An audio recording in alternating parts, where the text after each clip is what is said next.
প্রত্যেকটা দলে ভারতের দালাল ঢুকছে। কি চটকদার বাক্য! বউ পাল্টানো যায়, প্রতিবেশী পাল্টানো যায় না। বাহ! বউ পাল্টানো যায়, প্রতিবেশী পাল্টানো যায় না। বর্ডারের যে প্রতিবেশী ভারত, এই প্রতিবেশী কিন্তু আমরা পাল্টাতে পারবো না। আমাদের ভারত নিকটতম প্রতিবেশী, একটা বন্ধু প্রতিম দেশ, আমাদের কোনো শত্রু দেশ নয়। ভারতকে তেল দিয়ে কে চলতে চায় না? বিএনপি বলেন বা জামাত বলেন, আওয়ামী লীগ তো চলেছেই। ভারতের জনগণ আমাদের শত্রু নয়, রাষ্ট্রটাও আমাদের শত্রু। আমরা ভাবছিলাম একজনই বিয়া টিয়া বইছে, এখন দেখি না অনেকেই বিয়া বইছে। ছি ছি ছি, এটা একটা কথা হলো? আমি তো বলবো যারাই আগামীতে ক্ষমতা আসবে তাদেরকে ঘোষণা দিতে হবে ভারত আমাদের এনিমি স্টেট, শত্রু রাষ্ট্র। শত্রু রাষ্ট্র ঘোষণা দিয়া সম্পর্ক করো, তাইলে আমরা বলবো হ্যাঁ প্রতিবেশী হিসেবে কি করা যায়, বাণিজ্যিক সম্পর্ক হবে। কিন্তু অমুসলিম রাষ্ট্র তো বন্ধুত্ব হইতে পারে না। বন্ধু বানাইতে গেলে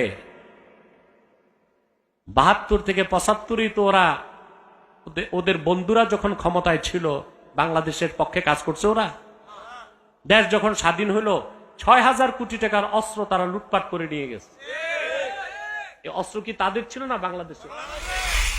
ভারত বাংলাদেশের যে ক্ষতি করেছে এটা আপনি কল্পনা করতে পারবেন।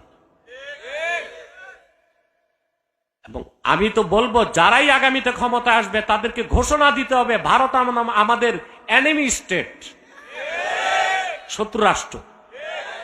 শত্রু রাষ্ট্র ঘোষণা দিয়া সম্পর্ক করো, তাইলে আমরা বলবো হ্যাঁ প্রতিবেশী হিসেবে কি করা যায়, বাণিজ্যিক সম্পর্ক হবে। কিন্তু অমুসলিম রাষ্ট্র তো বন্ধুত্ব হইতে পারে না। কিন্তু আগে তো ঘোষণা করতে হবে এটা আমাদের এনিমি স্টেট। আপনি প্রত্যেকটা দলে ভারতের দালাল ঢুকছে। কি চটকদার বাক্য! বউ পাল্টানো যায়, প্রতিবেশী পাল্টানো যায় না। বাহ! আমরা ভাবছিলাম একজনই বিয়া টিয়া বইছে, এখন দেখি না অনেকেই বিয়া বইছে। ছি ছি ছি, এটা একটা কথা হলো? আচ্ছা ভাই, আমেরিকার একদম পাশে মেক্সিকো, আমেরিকার সাথে মেক্সিকোর কি অবস্থা?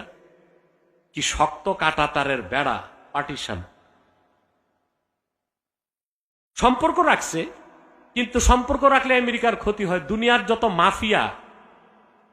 মাফিয়াদের হেডকোয়ার্টার মেক্সিকোতে। এখন এই প্রতিবেশী বানায় সতর্ক না থাকলে ক্ষতি না?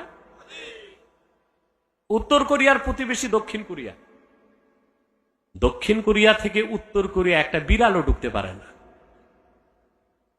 ভারত প্রতিবেশী ঠিক আছে, কিন্তু তাকে এনিমি স্টেট ঘোষণা করে সম্পর্ক করো, তাহলে আমরাও সতর্ক থাকবো। কিন্তু ওরে বন্ধু বানাইতে গেলে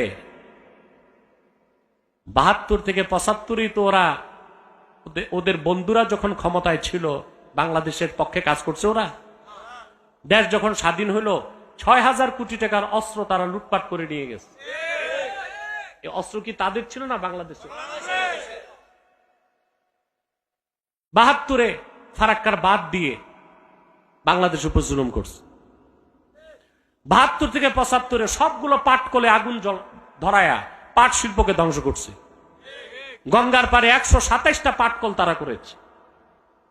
তারপরে হরতাল, পিকেটিং, মিছিল দিয়া বিদেশি বিনিয়োগকে বাংলাদেশে ৫০ বছর আসতে দেয় নাই। ওরা আমাদের শত্রু না? ওদের সাথে তো পিরিত করতে যাও কেন? বাংলাদেশ ছাড়ো, পশ্চিম বাংলায় যায় রাজনীতি করো। ফাঁকি দিয়া বলে ফেললাম আর কি, দরকার তো এই জন্য।